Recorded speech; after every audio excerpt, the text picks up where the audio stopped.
Magandang buhay, Pinay Farmer Des. Ayan, nandito tayo sa likuran ng bahay. Ayun, nakita nyo bahay natin. At ito na yung malaking lupa na tinaniman namin ng black beans. Ayan, basang-basa.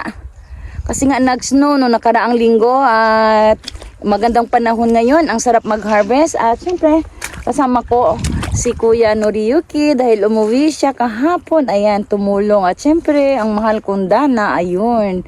Ayan, kung nakita nyo doon sa likuran natin, ayan yung mga palayan. Meron tayong mga ilang palayan dyan na tataniman natin ngayong taon.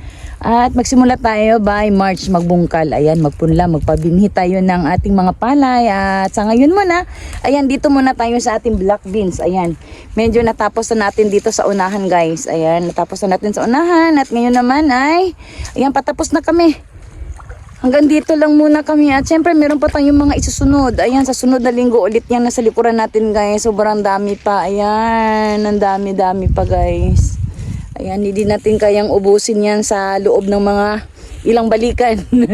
Ayan. Ayan, tatlo kami ngayon. Salamat sa Diyos dahil nandyan si Kuya. Kuya, hi. Hi.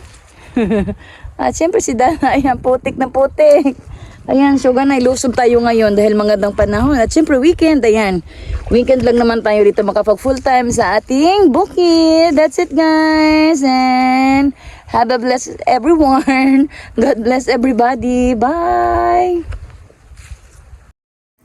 Magandang buhay! Huwag kalimutan i-follow kami sa aming page. Thank you! Ayan, tapos na kami, guys. Ayan, pauwi na kami, Kuya. Ayan, dyan lang namin ilagay sa bodega ang aming na-harvest. Ayan. Ayan, natapos tayo dito, kalahati. Ayan, kalahati ang na-harvest natin dito. Mga ilang balik na rin yan. At syempre, meron pa tayong kalahati. Ayun. Hanggang sa dulo ng walang hanggan. Ayan, ang aking hatake. Hindi ko pa nalinis, guys. Ayan ang ating purple gabi. Ayan. Purple gabi yan. Pantanim natin. Ayan, dito tayo magtatanim ng singkamas ulit at ube. At syempre may natanim pa yung sibuyas. Ayan. At ayun, ang mga palayan. Ito gawin natin pang abono. Tagana tayo sa pang abono, guys. Ayan, meron tayong balat ng bigas. Ayan, nasa likodan tayo ng bahay.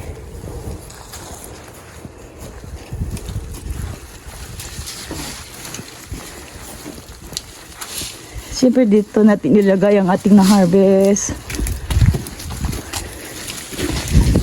Hi. You're welcome. Ito yung bodega natin. Atsu ko na eh. Atsu na.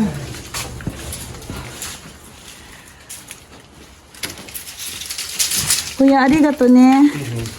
Yo, shiboto ni modotte. Mata laishu ka na. Kaireru to ii ne. Hindi mo muri shinakute ii yo. Okay?